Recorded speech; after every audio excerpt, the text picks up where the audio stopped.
Pressure ڈالا جا رہا ہے. جو بھی گلگت بلتستان کے اندر جو ڈرامہ کیا گیا ہے, آپ یہ سوچیں کہ جو ممبرز کے اوپر انہوں نے پریشر ڈالا, ہمارے پاس تو نمبر پورے تھے, پہلے پارلیمنٹ کے اندر گھسنے نہیں دیا, اب اس کے بعد ایک ایک ممبر کے اوپر پریشر ڈالا ہے, وہی کرنے جا رہے ہیں جو کہ انہوں نے آزاد کشمیر میں کیا تھا. تو ایک طرف تو یہ ہو رہا ہے, اور اس کے باوجود ہم آج کیونکہ ہمارے ملک کو نقصان نہ ہو, ہم نے یہ فیصلہ کیا ہے کہ ہم اس اسٹینڈ بائی ایگریمنٹ کو بیکنگ دیتے ہیں تب تک جب تک الیکشن نہیں ہوتی. اب اس میں دو اور چیزیں تھیں. میں نے آئی ایم ایف کے جو امریکہ سے جو ہیڈ تھے, ان سے جو میں بات کر رہا تھا, ان کو میں نے ایک چیز سمجھائی کہ میں نے کہا جب تک اس ملک میں پولیٹیکل سٹیبلٹی نہیں آتی, سیاسی استحکام نہیں آتا, تو یہ جس طرح یہ ملک چل رہا ہے, یہ اب تھوڑی دیر اگر آپ 3 ارب دے بھی دیں گے اور 3 ارب ڈالر کی دینے میں تھوڑے سے اور ڈالرز بھی 5-6 ارب ڈالر اور بھی آ جائیں گے, تو یہ تو کینسر کا علاج ڈسپلن سے ہو رہا ہے. جو کینسر ہے وہ پھیلتی جا رہی ہے, اور کینسر کیا ہے کہ ملک میں سیاسی استحکام ہی نہیں ہے. اور وہ کیوں نہیں ہے؟ کیونکہ یہ سب پارٹیز نے مل کے اور ساتھ اسٹیبلشمنٹ, کیونکہ تحریک انصاف اقتدار میں نہ آئے, الیکشن تب کروائیں گے جب یہ سمجھتے ہیں کہ پارٹی تحریک انصاف الیکشن نہیں لڑ سکے گی. جب ان کو اوپر اتنا دباؤ ڈالیں گے, اس کو اس طرح کرش کریں گے کہ جب وہ بالکل الیکشن نہیں لڑ سکے گی تب الیکشن کروائیں گے. میں آج اپنی قوم کے سامنے کہنا چاہتا ہوں کہ یہ جب سے رجیم چینج ہوا ہے, جب سے ہماری گورنمنٹ گرائی ہے, تب سے کوشش کر رہے ہیں پارٹی کو ختم کرنے کی. اور کوئی ان کو جو سب اوپر پاور میں بیٹھ کے تحریک انصاف کو ختم کرنے کی کوشش کر رہے ہیں, ان کو کوئی ملک کی فکر نہیں ہے. انہوں نے جو پاکستان کی معیشت سے کیا, میں آپ کو پھر کہتا ہوں دشمن بھی نہ کریں. میڈیا کنٹرول کر لیا ہے, ایک کنٹرول میڈیا ایک بات کرتا جا رہا ہے کہ جو یہ تو پیچھے سے یہ تحریک انصاف کی وجہ سے ساری مشکلات آئی ہیں. پھر سے میں کہتا ہوں کہ ہر سال شائع ہوتا ہے اکنامک سروے آف پاکستان. ذرا اکنامک سروے آف پاکستان میں دیکھ تو لیں کہ بینکرپٹ گورنمنٹ 2018 میں ملی, اور کرونا کے باوجود کیسے اس 6% پاکستان کی معیشت آگے بڑھ رہی تھی, گروتھ ریٹ تھی. 2 آخری سالوں میں جو ایوریج تھی وہ 6% تھی. تو کتنی دفعہ پاکستان کی معیشت اتنی تیزی سے اوپر گئی ہے. انڈسٹری بڑھ رہی تھی, دولت میں اضافہ تھا, پر کیپٹا انکم بن رہی تھی, ٹیکس بڑھ رہے تھے, ایکسپورٹس بڑھ رہی تھیں, ریمیٹنسز بڑھ رہی تھیں. تو جب ایک ملک ترقی کر رہا تھا, اس گورنمنٹ کو گرا کے جس کو لے کے آئے ہیں, انہوں نے کیا ہے؟ انہوں نے ان کی جو پالیسیز تھیں, اور یہ ہمیشہ یہ ملک بینکرپٹ چھوڑ کے گئے ہیں. 99 میں بھی جب یہ نون لیگ گئی ملک بینکرپٹ تھا, 2018 میں بھی بینکرپٹ کر کے گئے, اور پھر آتے ساتھ ہی ایک اکانومی جو چل رہی تھی اس کو بینکرپٹ کر دیا. انہوں نے کیا؟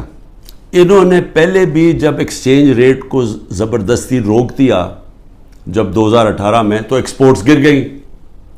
انہوں نے روپے کو جب اوپر رکھا جو اس کی مارکیٹ ویلیو نہیں تھی, تو اسے ہوا کیا؟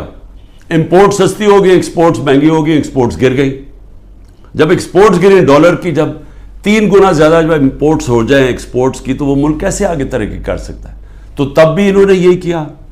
اس بار آتے ساتھ ہی انہوں نے یہ نون لیگ نے پھر وہ کیا, روک دیا اس کو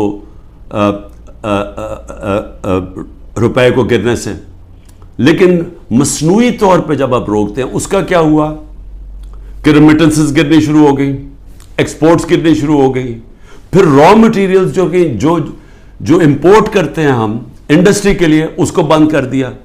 انڈسٹری نیچے جانی شروع ہو گئی, ٹیکس کلیکشن نیچے جانی شروع ہو گئی.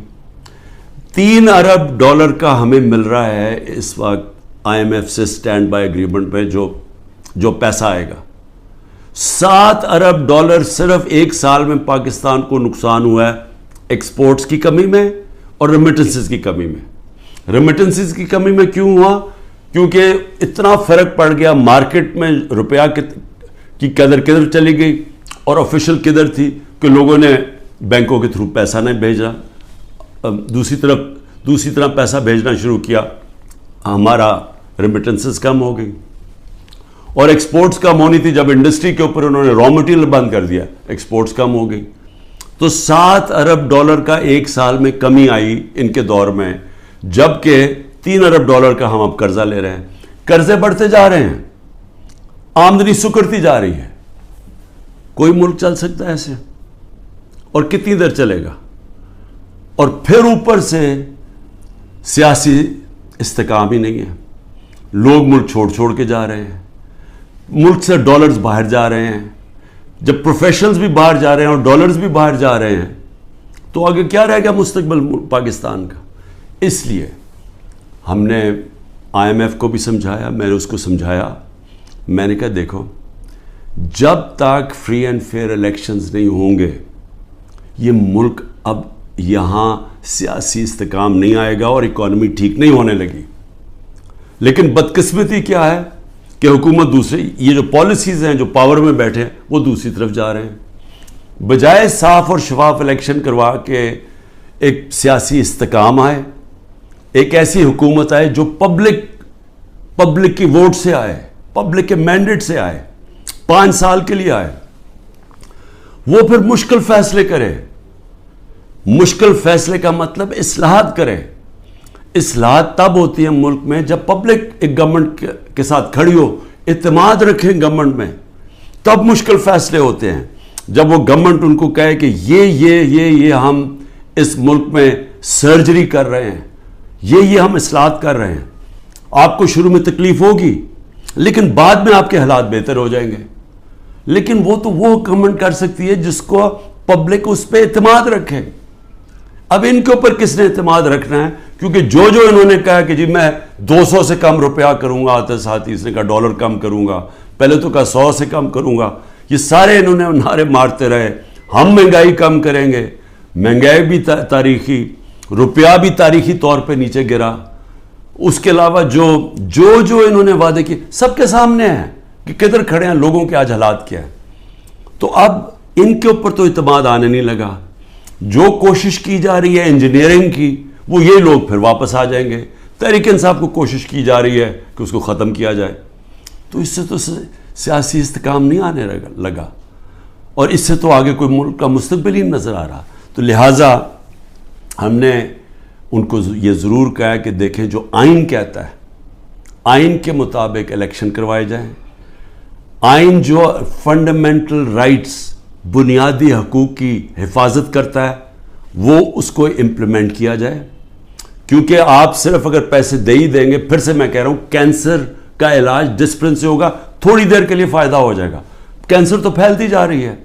کینسر تو تب ختم ہوگی اس ملک میں، کاٹ کے جب نکالی جائے گی، جب ایک مینڈیٹ والی پبلک کی بیکنگ سے گورنمنٹ آئے گی. وہ مینڈیٹ اس کے پاس ہوگا، وہ پھر ایک وہ سرجری کاٹ کر کے جو اس ملک کے اندر جو غلط چیزیں آ گئی ہیں، جو ہماری ملک کے اندر اصلاحات چاہیے ہیں، جو مشکل فیصلے چاہیے ہیں، جو رول آف لا، قانون کی بالادستی قائم کریں تاکہ ملک میں باہر سے انویسٹمنٹ آئے. سرمایہ کاری ہوگی تو دولت کے اندر اضافہ ہوگا. وہ دولت میں اضافہ ہوگا تو ٹیکس، یہ جو قرضے واپس کریں گے. وہ دولت میں اضافہ تو ہونے نہیں لگا اگر یہ جو آج جنگل کا قانون ہے. تو وہ سب کچھ اکٹھا جاتا ہے.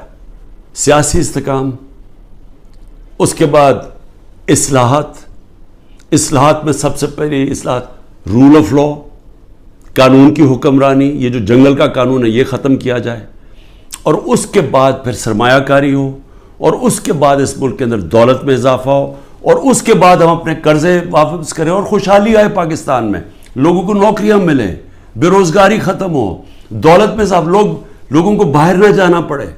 تو وہ تو شروع ہوگا صاف اور شفاف الیکشن سے. اور مجھے جو افسوس ہے اس وقت اور خوف آ رہا ہے کہ ابھی تک جو پر اقتدار میں بیٹھے ہوئے ہیں ان کا کوئی اور پلان بنا ہوا ہے، اور وہ جو پلان ہے وہ پاکستان کو تباہی کی طرف لے کے جا رہا ہے.